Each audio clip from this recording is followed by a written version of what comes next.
Hello everyone, कैसे हो आप सब। मैं सोनी, आपकी जीएल स्टोरी टेलर और राइटर। सब बिना किसी देरी के आते हैं सीधा स्टोरी पे। फोर्स लव का पार्ट 67। पिछले पार्ट से सीधे आगे चलते हैं हम सब। ओके, रूही को दिखाते हैं जो कि किचन में खाना गर्म कर रही होती है, बहुत ही जल्दी जल्दी में। और वैसे ही खुद में कहती रहती है कि इनको क्या जरूरत थी सुबह से भूखा रहने की। मेरा गुस्सा है अगर तो निकाले ना मुझ पे कौन सा गुस्सा नहीं निकालते, सिर्फ मुझी पे तो निकालते हैं गुस्सा। यूँ खाने पे गुस्सा निकालने की क्या जरूरत थी। और फिर वो खाने को ना बाहर डाइनिंग टेबल में ले जाने के लिए तैयार करती है और वैसे ही कहती है कि रूही, तू भी कैसी बात कर रही है, तुझे पे तो हो रहा है गुस्सा निकालना, तुझे ही तो तड़पाया जा रहा है, मुंह बना हुआ है, खाना नहीं खाया जा रहा, सुबह से एक भी पल मैंने इन्हें देखा नहीं, ना ही आवाज़ सुनी है। और टाइम तो बड़ा बोलना होता था कि नहीं रहा जाता रूही तेरे बिना एक भी पल। आज कैसे रह लिए इतने सुकून से, और 9 बजे घर आना हो रहा है। और वो उस खाने को टेबल में रखती है और कहती है, अब जब घर आए रूम में मुझसे एक भी बात नहीं की, सीधा सावा लेने चले गए। इतनी भी याद नहीं आई क्या मेरी, मैं कितना तड़पी पूरे दिन, और इन्होंने एक नज़र तक मुझ पे नहीं देखा। लेकिन आने दो नीचे, मुझे भी नहीं करनी कुछ बात, बस एक बारी आके खाना खा ले ताकि मेरी हलक से भी खाना उतर जाए नीचे। और फिर मैं भी नहीं करूँगी बात, बहुत शौक है ना मुंह बनाने का तो बनाओ। और वो ऐसे ही खुद के ख्यालों को बुनते बुनते सारे काम करती है। लाइक किचन से सारे खाने के बर्तनों को टेबल में सजाती है, जिनमें सिर्फ काव्या की पसंद की चीज़ें थी। यहाँ उसको ना काम करता देख सर्वेंट वहाँ आ जाते हैं। वो डरे थे, वो कहते मैम मैम आप ये क्या क्या कर रही हो। रूही के हाथ में बर्तन थे, वो उन्हें देखती है और कहती है मैं खाना लगा रही हूँ, ये आ गए ना इसीलिए। तभी वो कहते मैम हमें पता है आप खाना लगा रही है, लेकिन आप उस टाइम से इतना काम कर रहे हो, इतना खाना बनाने में लगे थे, और अब ये सब भी प्लीज हमें बोल दीजिए, हम करते हैं ना। यहाँ रूही उन्हें देखती है और कहती है अरे आप लोग ऐसे डरे हुए क्यों हो, शांत हो जाओ। वो वो कहते हैं मैम अगर काव्या मैम को पता चला कि आप दिन भर बस काम कर रहे थे तो हमें डांटेंगी, प्लीज मैम हमें कह दीजिए, उनको नहीं पसंद आप कुछ काम करें। यहाँ रूही कहती है देखिए मैं हूँ ना, अगर वो आपको कुछ भी कहते हैं तब बोलना, कोई कुछ नहीं कहेगा, ओके मैं हूँ ना। और देखो रात हो गई है, आप लोग भी खाना खा लीजिए और जाइए सो जाइए, रेस्ट कर लीजिए, मैं कर लूँगी सब। यहाँ वो कहते मैम, लेकिन रूही कहती है मैं हूँ ना, सो जाओ आप लोग, और अब ना ज़्यादा मत सोचिए, जाइए। वो क्या ही करते, वो भी वहाँ से चले जाते हैं। आज रूही को सारा काम खुद करना था, वैसे काव्या के काम करने उसे पसंद थे, और वो जब सारा काम कर लेती है फिर उसके चेहरे पे एक स्माइल आती है और सारा काम करके कहती है लो सब हो गया, बस जल्दी से आ जाए। और मुझे इतना पता है पसंद आएगा बहुत, क्योंकि मैं बना भी बहुत टाइम के बाद रही हूँ ना खाना, इसीलिए। घर पर होते तो बनाने भी ना देते। सर्वेंट को कैसे पट्टी पड़ा रखी है, बेचारे भी डरे हुए हैं, उनको भी डांट के रखते हैं, हद है। पता नहीं मैं अगर इतना भी काम कर लूँ तो क्या हो जाता है इनको, इतना काम भी तो नहीं करना होता है, काम ही क्या होता है, यहाँ बोरियत आ जाती है। और अगर इनके लिए कुछ कर लूँ तो मुझे सुकून मिलता है, चैन मिलता है, बट नहीं नहीं समझेंगे ये सब। वैसे मुझे इनका काम खुद करना अच्छा लगता है, कोई इनकी चीज़ों को छू भी ले तो नहीं बर्दाश्त होता। और वो ना एक प्यारी स्मेल करके अपना एक हाथ अपने फोrehead पे मारती है और शर्मा के कहती है रूही तू ऐसे कैसे बन गई, कब बन गई, तुझे ही पता न चला। जिससे सबसे ज़्यादा नफरत होने का दावा करती थी, आज उसके इश्क में इस कदर खुद को नीलाम कर लिया है, उसके अलावा कुछ और ना सुनना पसंद है, ना ही बोलना और ना देखना। उसका वो गुस्सा और सारी चीज़ें जिनसे तुझे पहले नफरत थी, आज उन्हीं पे प्यार आता है, कुछ बुरा लगता ही नहीं इनमें। कैसे हार गई मैं खुद को इस कदर। और वो ना अपने प्यारे प्यारे ख्यालों में ही वहीं चेयर पे बैठ जाती है और नजरें सिर्फ सीढ़ियों पे कि कब आए ये। और ऐसे ही टाइम बीत जाता है, 9 से 9:30 हो जाते हैं। रूही बस वेट कर रही थी और जैसे उसकी नज़र घड़ी पे जाती है वो थोड़ा सीरियस हो जाती है और कहती क्या 9:30 हो गए, ये अभी तक नहीं आए, इतना टाइम लगता है क्या? और फिर वो कहती है अच्छा लगा होगा टाइम, थोड़े टाइम तक रुक जाती हूँ क्योंकि थक भी तो गए हैं ये। और वो कहती है थोड़ा और वेट कर लेती हूँ। और वो अगेन वेट करती है और जैसे जैसे घड़ी की सुइयाँ अपनी चाल चल रही थी वैसे वैसे रूही के मन में बेचैनी बढ़ रही थी। और अब टाइम हो जाता है 10 और जैसे ही रूही देखती है 10 बज गए। उसका सब्र जवाब दे जाता है। अब उसे ना उस टाइम इतना गुस्सा आता है, वो जोरों से अपनी हाथों की मुट्ठी बंद कर लेती है और उसी पर उसकी आंखें भी बंद हो जाती है। और उसके सुंदर से चेहरे पे उन झील सी गहरी आंखों में से मोती गिर के सज जाते हैं। रूही की हालत ऐसी जैसे उसकी सांसें भी काव्या कंट्रोल कर रही हो। रूही को पता ही नहीं क्या होता है, वो कुछ नहीं कहती इसके बाद और अपनी आईज ओपन करती है और अपने एक हाथ बढ़ाती है और अपने आंसुओं को साफ करती है। फिर दूसरे ही पल कुछ नहीं सोचती ना समझती और अपने कदम बढ़ाती है रूम की तरफ। ऊपर रूही हॉल से सीढ़ियों की तरफ बढ़ती है। वैसे ही साड़ी का पल्लू नीचे खींच रहा होता है उसका और उसके खुले लंबे बाल उसके आंसुओं से चिपक रहे होते हैं। उसकी दूध जैसी सफ़ेद स्किन रोते हुए और भी ज़्यादा नरम लग रही थी।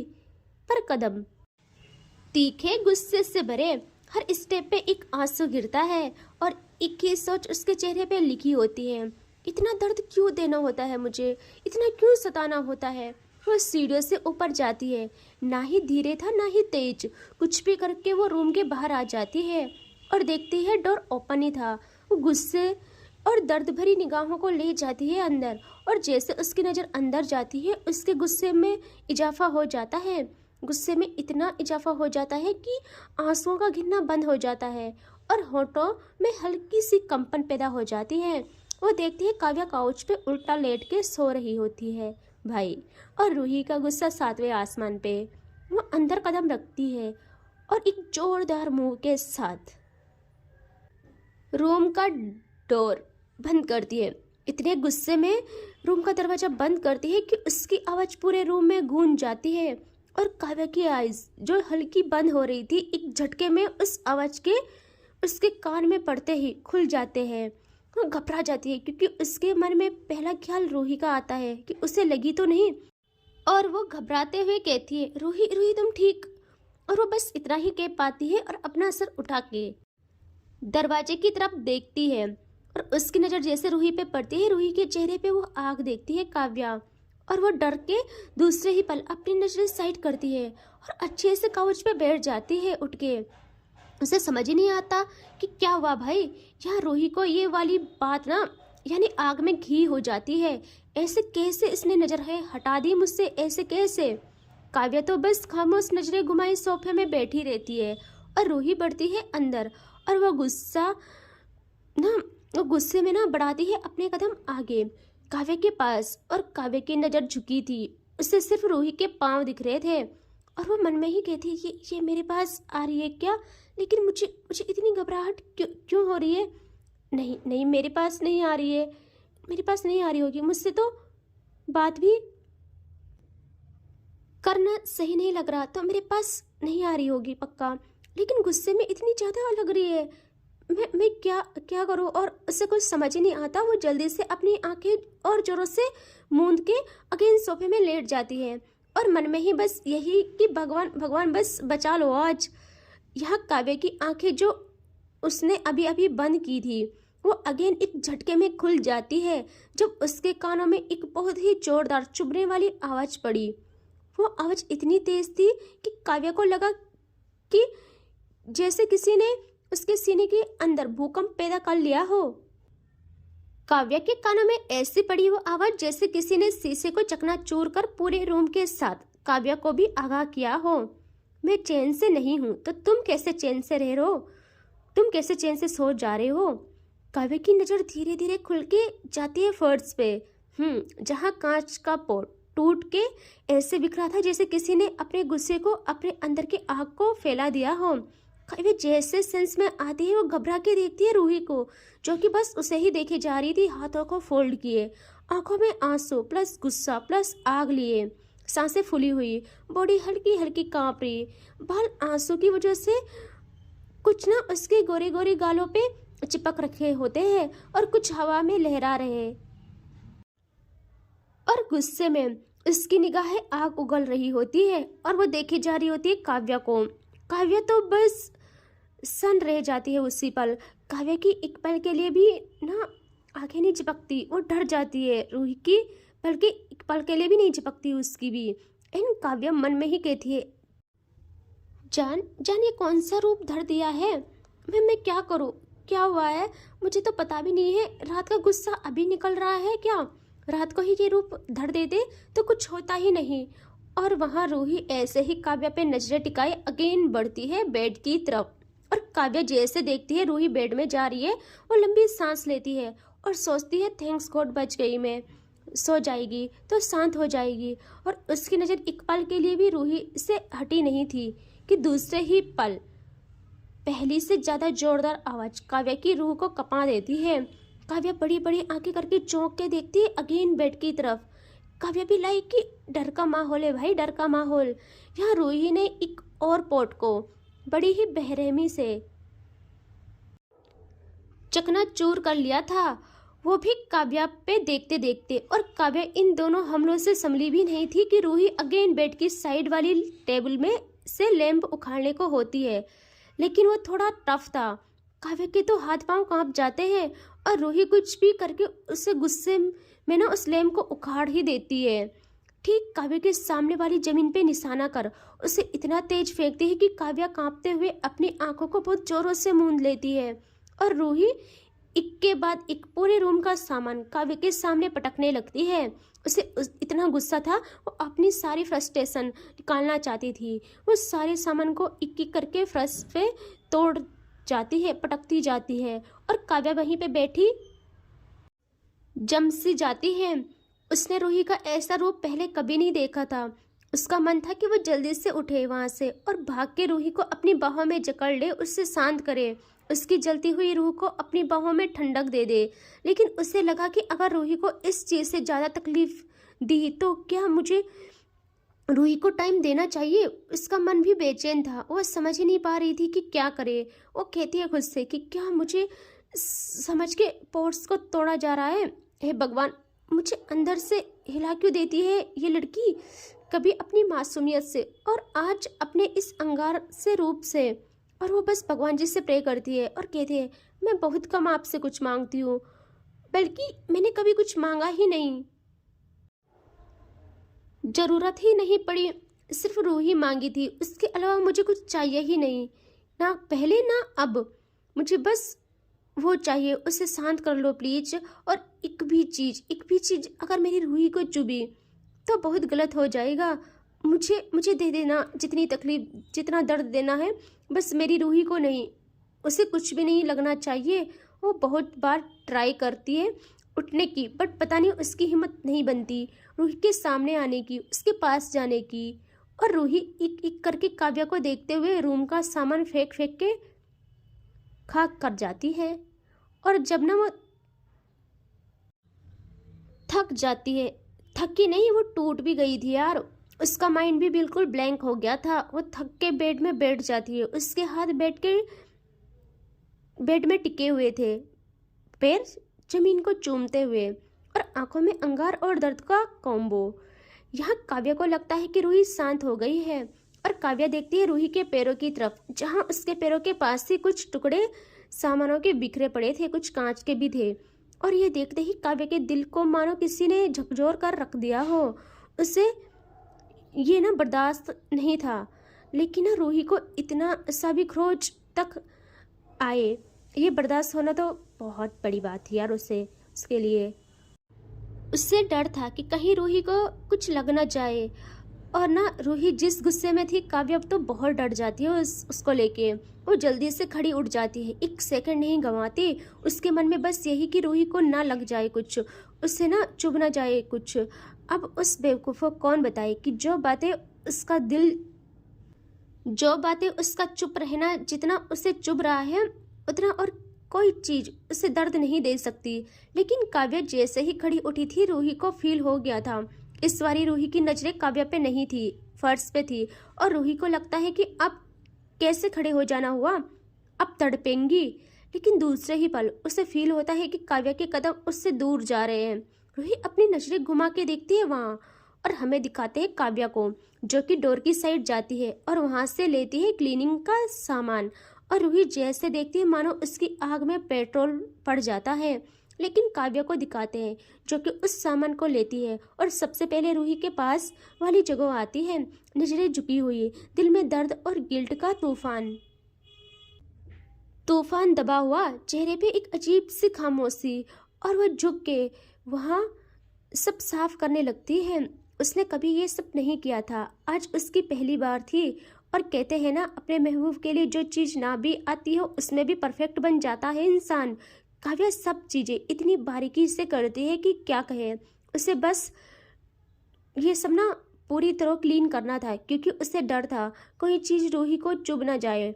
वो ऐसे ही क्लीन करते करते खुद को भी बहुत कोसती है कि काव्या तू कितना और दर्द देगी रूही को, क्या हालत कर दी है तूने उसकी। और जब वो ये सब कह रही थी तो तू ऐसे जम कैसे गई, जब वो ये सब कर रही थी तो ऐसे जम कैसे गई थी। क्या तेरे हाथ पांव इतने भी काम नहीं कर रहे थे कि तू रोक सके ये सब।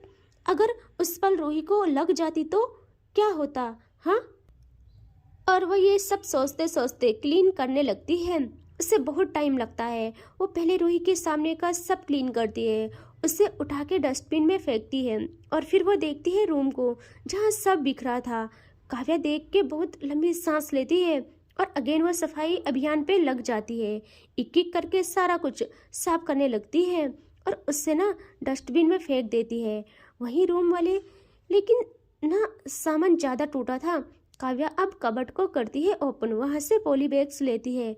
रूही काव्या का हर मुंह देख रही थी और आंखों में गुस्से की आग लिए हुए देख रही थी कि करो, आज मैं भी देखती हूँ कब तक तुम्हारा ये सब चलता है।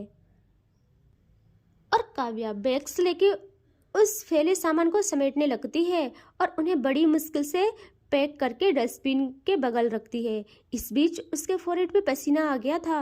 वो अपने पॉकेट से हैंकी लेती है और अपना फोरहेड क्लीन करती है। उफ, कितना टफ था उसके लिए ये काम करना, और वो ये कर ही लेती है फाइनली। और रूही तो बस घूरे जा रही थी काव्या को गुस्से में।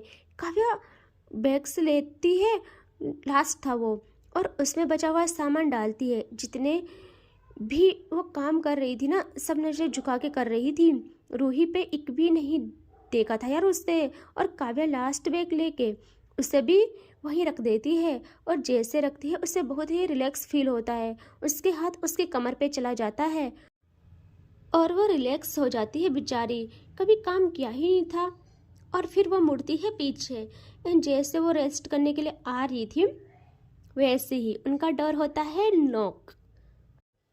और जैसे ही नॉक होता है, रूही और काव्या साथ में घबरा के पहले देखते हैं एक दूसरे को और फिर देखते हैं डोर की तरफ। एंड यहाँ काव्या तो परेशान, वो मन में ही कहती है कि यार आप कौन है। और ना वो नहीं करती डोर को ओपन, थोड़ा शांत रहती है कि क्या पता जो होगा चला जाएगा। लेकिन अगेन उनका डोर होता है नॉक। एंड यहाँ काव्या क्या ही करती, वो कहती कौन। तो बाहर से उसकी माँ, देखा, बाहर से उसकी माँ कहती काव्या बच्चा क्या हुआ, ओपन द डोर। काव्या कहती माँ हम सो रहे हैं। तो वो कहती बेटा मैंने कहा ना दरवाज़ा खोलो। तो ना मजबूरन काव्या बढ़ती है दरवाजे की तरफ और ना दरवाज़ा खोल ही देती है। वहाँ उसकी माँ घबराई हुई खड़ी थी। काव्या देखती है अपनी माँ के चेहरे पे और कहती माँ क्या क्या हुआ, आप ठीक हो, आप ऐसे अचानक रात को। वो कहती बेटा आप कब आए, और ठीक है जब भी आए आपने खाना खाया या नहीं पहले ये बताओ। और मुझे ना बहुत सारी आवाज़ें आई, मुझे ही नहीं सबको आई। मम्मा ने कहा कि पहले तू जाके देख ले, वरना वो भी आ रहे थे यहाँ अंदर। काव्या जैसे सुनती है उसकी आंखें बड़ी बड़ी हो जाती है और हमें दिखाते हैं रूही को, जिससे ना आज कुछ भी फर्क नहीं पड़ रहा था कि जिसको सुनना है सुन ले, जिसको भी जानना है जान ले। वो बस नजरें जमीन पे टिकाए, हाथ को बेड पे टिकाए वहाँ बैठी हुई थी और ना बस खामोश थी, खामोश। आज उसके अंदर बहुत सारा तूफान था और काव्या ये चीज़ें देख लेती। काव्या एक नज़र पीछे मुड़ती है और रूही को देखती है और फिर अपनी माँ को, और खुद को बहुत शांत दिखा के कहती, मम्मा ऐसा कुछ नहीं है, कहाँ आपने आवाज़ें सुनी? अच्छा हाँ, वो सुना होगा, मैं ना अंदर आ रही थी और गलती से ना मेरे हाथ से एक पॉट टूट गया था, तो यार मैंने उससे ना क्लीन कर लिया है, देखो ना। यहाँ वो कहती, क्या पॉट टूट गया था तो तुझे लगी तो नहीं? और वो जल्दी से काव्या का हाथ पकड़ के उसे चेक करने लगती है, उसके हाथ को, उसके फेस को पकड़ के ऐसे होल्ड करके, होता है ना एक माँ का दर्द, वो ऐसे परेशान होकर उसे देखने लगती है। काव्या कहती है, रिलैक्स माँ, मैं ठीक हूँ, सच में देखो ना मैं परफेक्ट हूँ, और आप जाइए रेस्ट कर लीजिए, ऐसा कुछ भी नहीं है। काव्या की माँ कहती, कैसे कुछ भी नहीं है? तो ठीक है ना? तू पहले ये बता, इतनी सारी आवाज़ें आई, हम तो घबरा गए थे, पता है तुझे मेरी सांसें अटक गई थी। यहाँ काव्या कहती है, मम्मा ऐसा कुछ नहीं है, आई लव यू, आप चले जाओ। और वो अपनी माँ का फेस होल्ड करती है अपने हाथों में और उनके फोrehead पे किस करती है और कहती है, मम्मा आप जाओ, मैं ठीक हूँ सच में। और अब देखिए ना, काव्या की माँ को तो यकीन नहीं आता, वो एक कदम अंदर बढ़ाती है, वो कहती है, मुझे तुझ पे ना बिल्कुल यकीन नहीं है। और वो देखती है रूम को, रूम बिल्कुल क्लीन था और रूही भी वहाँ पे बैठी थी, तो उसको लगता है कि भाई कुछ चल रहा है इनका। सो वो कुछ ज़्यादा नहीं कहती है, उनको लगता है ये दोनों शायद कुछ कर रहे थे एंड इसी में नाराज़गी एंड ऑल हो रहा है, वो बस यही सोचते हैं। और वो अपनी बच्ची को देखते हैं और कहते हैं, सो जा। तो काव्या कहती है, हाँ मम्मा मैं सो ही रही हूँ, सो आप जाइए। और वो अपने मम्मा को ना बाहर भेज देती है और करती है डोर लॉक। एंड अब देखती है वो रूही को, जिसके चेहरे से 1% गुस्सा उतरा नहीं था अभी भी। काव्या तो डर जाती है यार। एंड इससे आगे देखेंगे नेक्स्ट पार्ट में। आई नो बहुत गलत टाइम पे रोक रही हूँ और आप लोगों को बहुत शिकायत है कि मेरी स्टोरी की टाइमिंग छोटी है, बट यार 20 मिनट इनफ होते हैं। और कभी कभी अगर मेरे पास टाइम रहा तो मैं अच्छा खासा टाइमिंग दूंगी। ओके, तो टेक केयर, बाय बाय।